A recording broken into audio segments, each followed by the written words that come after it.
Ayan. Sa wakas na nakompleto ra gina to ato ang sit up. So mo ni siya kung off-grid small sit up, no. So na ako'y inverter 1000 watts ni siya.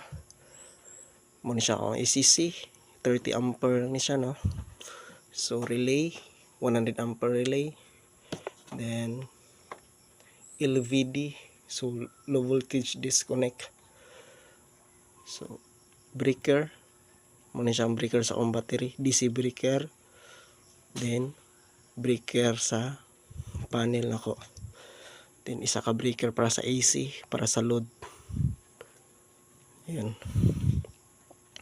Try na tog on, no, kung function bagid siya. Ayan. Breaker sa battery. Ayan. Ayan. So 13.1. So muna akong na-harvest